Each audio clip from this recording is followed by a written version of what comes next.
Internautas, esse é o programa Momento Econômico, um patrocínio da ANEFAC, Associação Nacional dos Executivos de Finanças, Administração e Contabilidade. Você querendo participar, mande seu e-mail, faça seu comentário que nós responderemos a sua pergunta e ou dúvida. Qualquer e-mail você pode mandar para comunicacão@anefac.com.br. A hora e a vez do middle market. Empresas brasileiras enfrentam o desafio de lidar com a progressiva complexidade do mundo dos negócios.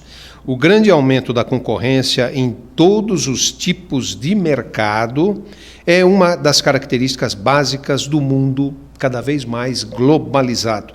Assim, as empresas precisam cada vez mais encontrar fórmulas para aumentar sua produtividade e lucratividade. O Brasil não foge à regra. Quem conversa com a gente sobre todos esses assuntos é Paulo Tufani, ele que é sócio-diretor da divisão de auditoria da BDO. Paulo, tudo bem? Tudo bom. Como vai você, Roberto? É um prazer estar aqui com vocês. Paulo, antes de falar de middle market, empresa média, pequena, você é responsável pela área de auditoria da BDO. Como é a auditoria hoje? Eu já fui auditor lá no passado. A auditoria hoje está muito mais normatizada, principalmente por conta das alterações que tiveram na parte de contabilidade, com as normas internacionais aí de contabilidade que foram implementadas no Brasil, as IFRS. Isso trouxe aí uma regulada maior nos processos, porque as normas de auditoria em si elas vão sendo ajustadas ao longo do tempo, mas elas não sofrem grandes mudanças. Os objetivos acabam sendo sempre os mesmos, as formas o que se busca é sempre a mesma coisa, mas só que as ferramentas e tudo mais, de acordo com o mundo atual, que você tem que se adaptando e ajustando. A norma de auditoria, ela mais ou menos ela é muito estável, mas as normas contábeis que foram sendo alteradas exigem que o auditor tenha muito mais recursos para poder estar fazendo o acompanhamento. Nós vivemos nos últimos tempos aí uma avalanche de problemas de corrupção no Brasil, aí, né? Petrolão e tantas outras. Eu tenho para mim que se nós tivéssemos um pouco mais de auditoria no Brasil, isso seria um pouco mitigado. Proporcionalmente, você tem alguma referência de quanto temos de auditoria no Brasil comparado aos países desenvolvidos? Não, uma estatística nesse aspecto não, mas o que a gente sabe é que os países onde a auditoria é mais desenvolvida, onde culturalmente é uma coisa que se aplica, o nível de corrupção é muito menor. Isto são dados estatísticos que existem já de longa data. Quanto mais auditorias são feitas, esses países têm um resultado melhor com menos problemas de corrupção. Paulo, cada vez mais a gente percebe no Brasil que as relações entre uma empresa e as outras empresas se dinamizam. Hoje você tem parcerias até de segmentos de concorrentes no mercado. Há pouco tempo a gente poderia dizer, puxa, a competitividade está cada vez mais forte na economia, nas empresas, mas será que esse termo competitividade não deveria ser substituído por complexidade cada vez maior? Eu acredito, dentro do que você está falando, de terem até concorrentes que atuam conjuntamente, até porque, dada a diversidade que existe, nem todos têm talvez as mesmas especialidades ou têm o mesmo resultado, os melhores profissionais em todas as áreas. Então, muitas vezes, existem aí uma espécie de consórcios ou atuações conjuntas que permitem traduzir um melhor resultado para as empresas, para quem está contratando algum serviço. No caso da auditoria, como a responsabilidade é individual, isto no Brasil é um elemento que não existe. Existe em outros países, sim, a possibilidade de auditores atuarem em conjunto e serem os dois responsáveis. No Brasil, nós não temos esses procedimentos, não temos essas regras. Nós podemos dizer que os países desenvolvidos, hoje as empresas grandes, é que elas tiveram oportunidade, quando pequenas, quando criadas, quando estiveram no middle market, no intermediário, elas sempre foram, de alguma forma, incentivadas a crescer. Você sente isso no Brasil? Como é que você vê o middle market no Brasil de empresas? E se puder comentar o que é o middle market.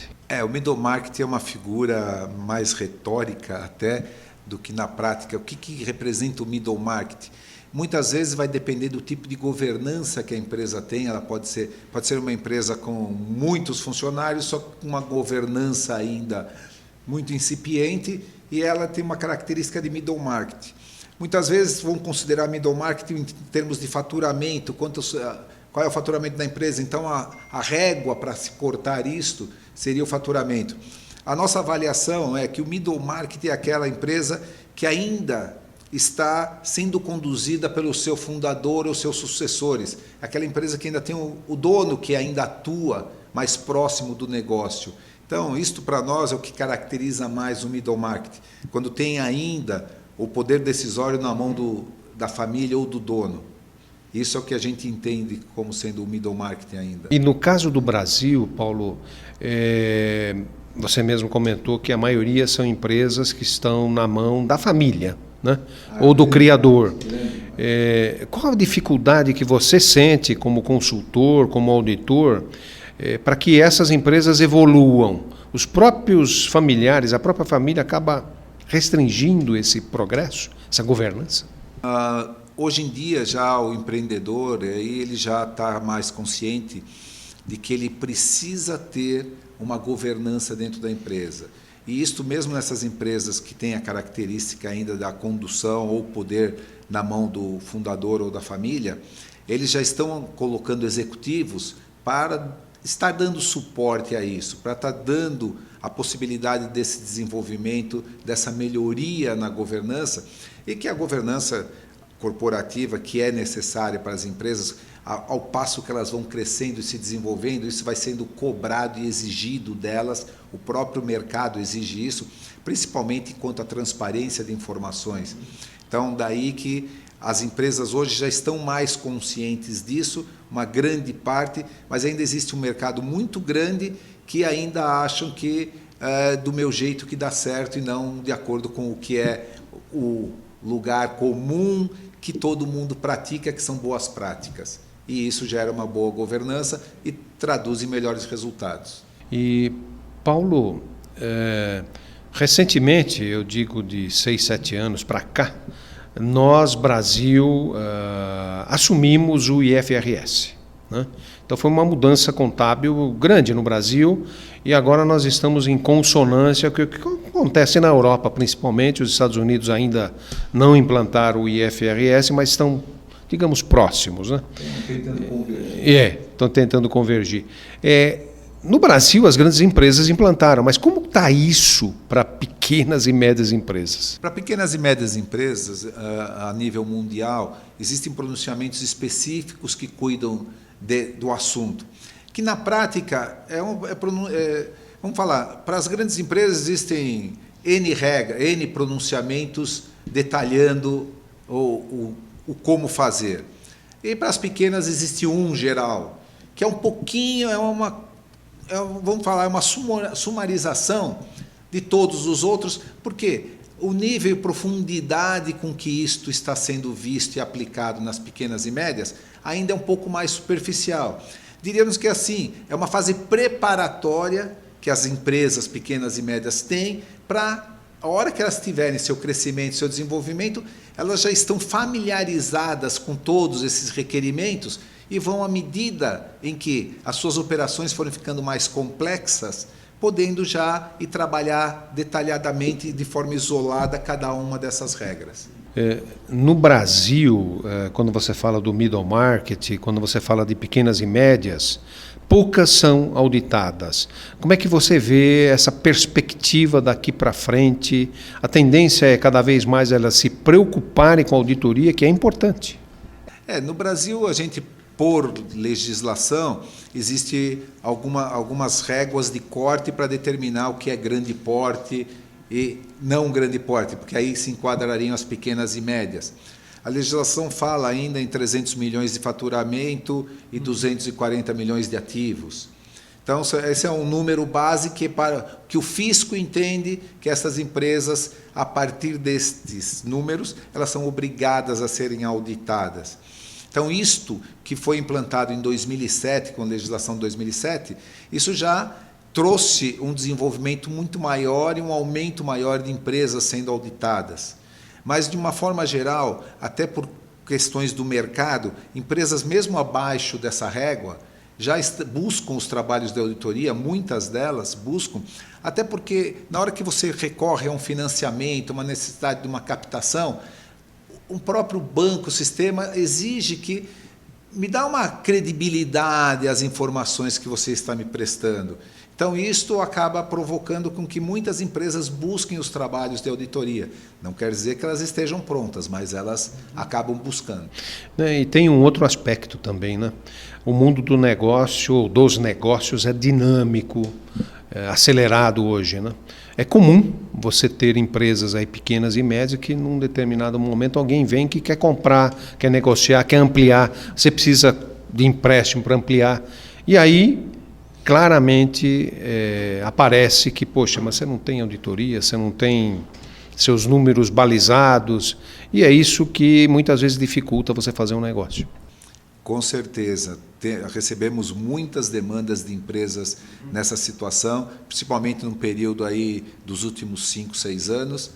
Nesse período agora recente, em função da situação econômica, reduziu um pouco, mas muito investidor estrangeiro querendo entrar no Brasil e se deparava com essa limitação, porque isso acaba sendo uma limitação. Como para acessarem até linhas de crédito, isso também representa uma limitação, neste momento talvez seja até pior, porque o investidor, pela governança dele, não vai aceitar que a empresa não tenha uma auditoria, não seja feito um trabalho, ou quando ele contrata algum trabalho para ser feito nesse tipo de empresa, ele se assusta, muitas vezes, com as práticas que existem dentro dessa empresa e acaba restringindo, limitando e muitas vezes não fazendo negócio. Paulo, você poderia listar quais são os benefícios para a pequena e média empresa com uma auditoria, que faça auditoria? Com certeza, está muito ligado a isso que a gente está falando, é eles poderem acessar créditos, principalmente linhas que são incentivadas, principalmente geradas pelos bancos oficiais, que eles podem ter benefícios, mas para isso são requeridos os trabalhos de auditoria para dar a credibilidade aos seus números. E também oportunidades de negociação, de fazer joint ventures ou fazer a venda da própria empresa para investidores que tenham interesse em estar aportando no Brasil. Então, estas empresas, nesse aspecto, eu diria que é mandatório quem tem uma visão um pouco maior sobre esses negócios, de que amanhã ele pode estar vendendo a empresa dele, ou o desenvolvimento da empresa dele, o crescimento da empresa dele, pode estagnar num momento em que ele precisa de um recurso e ele não está com a casa arrumada. E aí isso vai restringir. Por outro lado, também, o fato de ter uma auditoria, e principalmente quando você tem os casos de empresas familiares, isso propicia a todos ter uma informação transparente e com credibilidade, que no passado tinham práticas não muito adequadas e as auditorias acabam eliminando isto e tendo uma transparência maior, dando conforto aos seus investidores. Paulo, eu preciso pedir licença a você, aos internautas. Nós vamos a um rápido intervalo e já voltamos.